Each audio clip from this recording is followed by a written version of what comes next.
Just to say, this is one of these ones that I had in the bidder 2 years ago, and it just doesn't look very nice, and it'd be great, like Councillor Bird said, we can improve it. Agreed to all those in favour?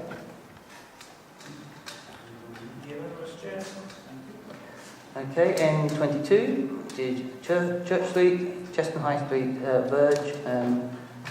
That's again, this is page 14 on the additional sheets, and page 75 on the main agenda for a bit more description. Any comments on this scheme? Councillor Riley? Given that we've already approved, I think, the improvements to the joint cycleway pathway there, whatever we do here has to be, as it says in the officer's notes, make sure that that's included. I don't know whether that's going to make any difference to the potential cost. I don't know anything from that. Councillor Bird? I think this one's been done. The water's gone. The new drain's been done. Okay, Councillor Manning? So this isn't just draining. What happens every year is that because cars run over the corner, there's a muddy ditch, and basically it drains off fine every year, but then it fills up with water every year. The suggestion I was going to make, given that both ward councils support this, depending on how the other scheme goes, this could be funded as part of that. So I would maybe suggest that this is left to the end. So if there's spare money, you come back to it, and the 11 grand could well do more than just drop both the curves at either end and sit around. Fair enough. It's just talking about building a small section of it. So Shall we come back to that? Okay, we'll come back to that one. I've got a little list to come back to. I might be reminding exactly what we're coming back to, but then we move on then to N24. N24 is on page 15 of the supplementary sheets and page 77 of the main agenda. St Giles War Memorial. A fairly modest proposal, cleaning and some repairs. Councillor Riley. I feel embarrassed to talk about this given I've spoken on every single thing I think so far. I think,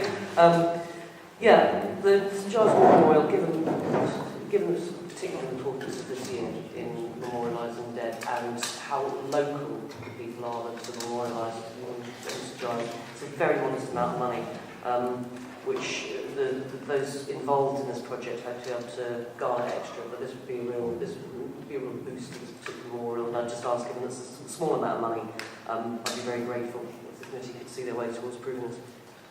Thank you. Councillor Bird.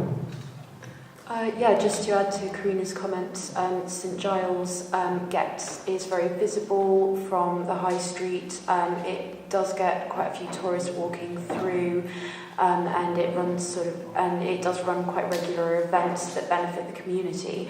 And so to have the war memorial cleaned up, particularly for this year, would be beneficial, I feel. Yeah. Thank you. Councillor Sales. This war memorial is within the grounds of St Giles Church. I agree with the sentiments expressed by two councillors opposite.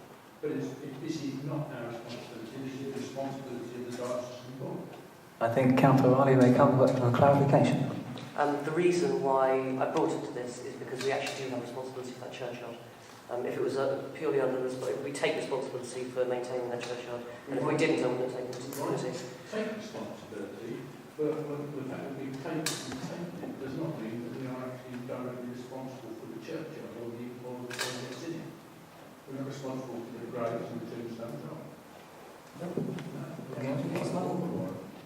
Okay, well, Councillor Manning and then Mr Bond. Councillor Manning. Can I just suggest that given the modest amount of money, given what year it is this year, that it actually be quite a nice statement to do it as part of the year we're in, and do that publicly and say this is North Area's contribution to. I agree, I think that's a very good suggestion. Mr Bond. Memorials are in general the responsibility of those who put them in, and if there is an involvement, it would be by the parochial church council, not the diocesan board. But a closed churchyard is, as you rightly say, the responsibility of the city council, which takes on, but even they don't have responsibility for memorials.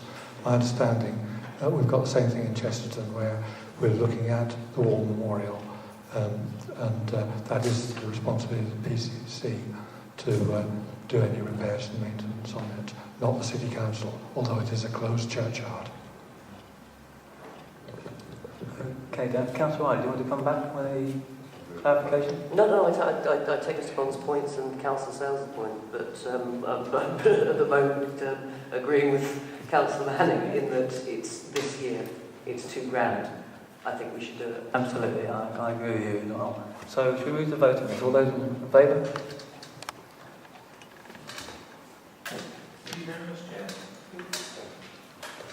Okay, and we go on to N26, the Chesterton High Street pavement and curb improvements. 15,000 is proposed from this committee. Any comments about this? Councillor Bird. Okay, I can see what the officers have put low risk project. The thing is, that area has got a terrible camber, and when you try and get out, especially if you're a wheelchair user, try and get out of the car, your car door hits the pavement in the one disabled bay we've got in Chesterton, and then trying to get from your wheelchair up to the shops, it's really bad. It's very hard work. And I have complained about this before, and I asked the committee to look favourable at this one for me. Councillor Manning? Chair, it's a suggestion. I support the proposal, but it's a suggestion that we could take this forward as an LHI bid, get the money from the county, and then go to Tesco and make them pay for the rest of it. Well, no, but I mean, Tesco, you know, if we went to them and said, I'm pretty sure we can get this through together, we can get this through the LHI process. And then, in advance of the LHI process, go to Tesco and say, you cough up the other 5-10 grand. I won't get none of us will shop here again. I'm sure they wouldn't like the adverse publicity that two ward councillors from both two political groups could drum up. If they didn't drum up, if they were so minded to make us lose 10 grand of county money, but that would then give us money for the other schemes. That's all we'll say. Okay, Andy Preston. I actually had a look at this on my way to the committee, actually, so I hadn't been to the site to have a look. And the issue is actually the level of the carriageway, not the level of the footway. The only way to resolve the matter is to actually raise the curb line along the section of parked vehicles as you see it here. The carriageway cambers away very sharply down to the curb, and then the footway has to do the same from Tesco's to meet it. So the only way to resolve it is actually to raise the curb line and the carriageway along the channel line for the length of the shops, and therefore reprofile the footway so it has less of a camber. So the 15,000 that's currently allocated or suggested is probably quite tight in terms of deliverability.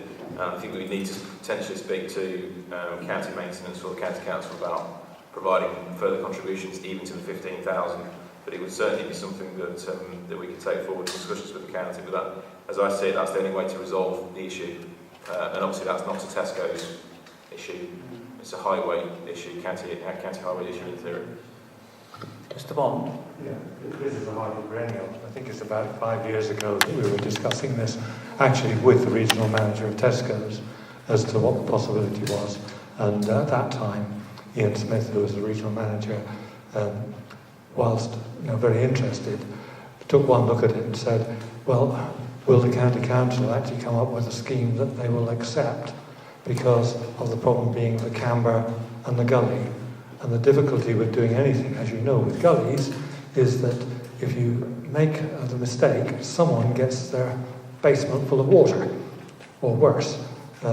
One suggestion I made at the time was, could we just possibly culvert that section by linking up the footway top into the side of the road so that it would be more level. Tesco ended up with an interim solution. They have a little ramp which allows their vehicles to be more or less level, to be unloaded and loaded. And if you go along, you'll see them negotiating to put the trailers up on the ramp so that they can actually get stuff on and off safely. But it is a difficult one, and Mr. Preston is absolutely right. There isn't an easy solution, because if there was, it would have been done by now. Thank you. Councillor Onosanya, then Councillor Manning.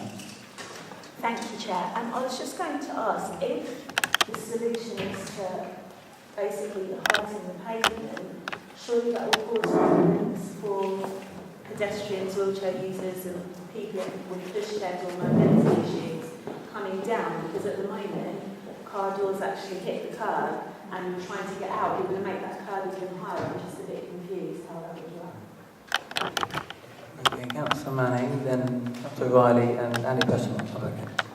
Just following from Mr. Bond's comments, is that partly why I was suggesting taking this through the LHI process is that A, we can get it publicly on the LHI even before we actually get it through, and that will allow us to go to Tesco and say, we have got county backing for this initially. If we then get the money and get the match funding from Tesco, you know, it's going to give us much more chance of actually getting Tesco on board rather than being seen as a city thing that might have at risk because the county might not agree with it. I would be happy to take away an action to work with Councillor Bird to do that and get it through and get Tesco on board at the same time. And I think that might give us a better chance of resolving these kind of issues around, is it possible, are you going to get anywhere, are Tesco's going to support it, etc. Thank you, Councillor Riley. Councillor Smart. Bearing in mind what Councillor Manning just said again, can I move that we defer this? It's a lot of money, we can spend it on other things, and then we can bring this back when we know the feasibility and whether there's other pots of money for it. Yeah, you want to add that? Yeah, I concur. But I guess the thing I wanted to say was, maybe the President answer this, but that pavement up to the shop front, I presume that the shops department comes down to the kind of the pathway, do they? That's their responsibility. I think Andy Preston wants to come back over a few points actually, so... Taking the opportunity to do a very rough sketch. That's what I prepared earlier. So T is the Tesco's property. So the highway boundary, from visiting the site, is probably approximately there. So Tesco's will be responsible for the first maybe metre and a half of the footpath. I mean, I can't say for sure because I haven't seen the highway plan of where the highway boundary is. The section that is the steepest, so this section here, is the highway, responsibility of the County Council as the highway authority. You then have the curb, and there's a steep camber that drops from the centre line of the road down to that curb. So the suggestion is that this curb line is relayed. It is an issue. It's not as simple as this because it affects, as Mr. Bond suggested, drainage on the approaches because you're creating a hill almost on the curb line. So the theoretical way of resolving it would be to relay that curb line at that level. So the curb becomes at that level. You then fill in this area with asphalt, you fill that area with asphalt, and then it becomes leveler, flatter. That's the only way to resolve it. But it causes issues either end because the road will have to increase. The level of the curb will have to increase past the shop frontages, which will cause issues for drainage. If the drainage is flowing in one direction, you're creating a hill, which you then won't drain and potentially flood people's properties, etc., etc. So it needs a lot more investigation, but that is the only real way of resolving the issue. Okay, thanks very much for that. I think we had a proposal to defer, and from all the comments, I think that's clearly the right decision to formally go to that vote. All those in favour of deferring this view? Unanimous, Chair. Thank you. And finally, we've got N27, Brownsfield and Bramblefield benches. And that's on page 15, handy sheets